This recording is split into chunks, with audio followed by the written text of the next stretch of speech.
ये एक सच्ची घटना है। जब मेरी उम्र लगभग 8-9 साल रही होगी, तब घटित हुई थी।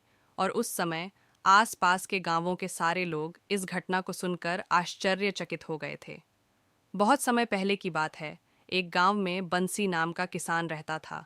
वो रोजाना ही अपने खेतों पर काम करने जाता था। खेत में ना जाने कितने ही काम होते हैं।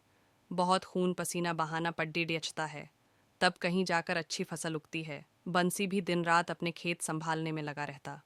रोजाना की तरह वो उस दिन भी अपने खेतों में अपने लिए पोटली में दोपहर का खाना बंधवा कर चला।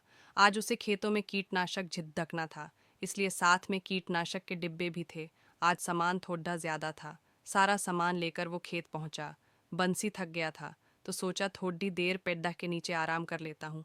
और बंसी वहीं बगल में सारा सामान रखकर अपना गमछा बिछाकर आराम करने लगा। थोड़ी देर न जाने कहाँ से एक काला जहरीला कोबरा आया और बंसी को डस लिया। बंसी ने सांप को जाते हुए देख लिया।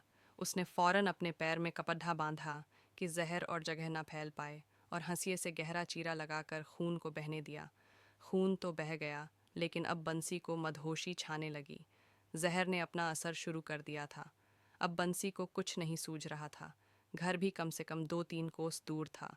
अब उसकी नज़र कीटनाशक पर पड़ी। उसने सोचा, तड़प तड़प कर मरने से अच्छा है कि एक बार में ही खात्मा हो जाए। और उसने 2 डिब्बे कीटनाशक पी लिया और सोचा कि घर की ओर जाता हूँ। अगर रास्ते में मर गया तो कोई ना कोई लाश घर पहुँचा ही देगा। अब उसने घर की पगडंडी पकड़ ली और चला घर की ओर। कुछ देर में वो घर पहुंचा, लेकिन वो अब तक जिंदा था। फिर उसने सारी बात घर वालों को बताई। बेटा बोला, चलो अस्पताल, और पड़ोसी की साइकिल मांगकर वो दोनों अस्पताल पहुंचे। पीछे पीछे घर वाले और आस पड़ोसी भी पहुंच गए। डॉक्टर ने देखा तो मरीज की हालत बिल्कुल ठीक थी।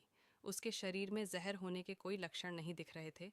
फिर डॉक्टर ने बंसी से कहा कि मुझे शुरू से सारी बात बताओ। बंसी ने सब कह सुनाया। डॉक्टर बोले, तुमने समझदारी दिखाई, कपद्धा बांधकर चीरा लगाया, जिससे जहरीला खून निकल गया, और कीटनाशक पीने से तुम्हारे शरीर में जहर का असर खत्म हो गया, क्योंकि जहर ही जहर को मारता है। ये सब सुनकर सब आश्चर्यचकित हुए कि उस समय बंसी ने एक बुरे समय की यात्रा की। लेकिन चाहे जो भी किया हो उसने, मरने के लिए ही सही, लेकिन वो अभी सबके सामने जीवित खड़ा था।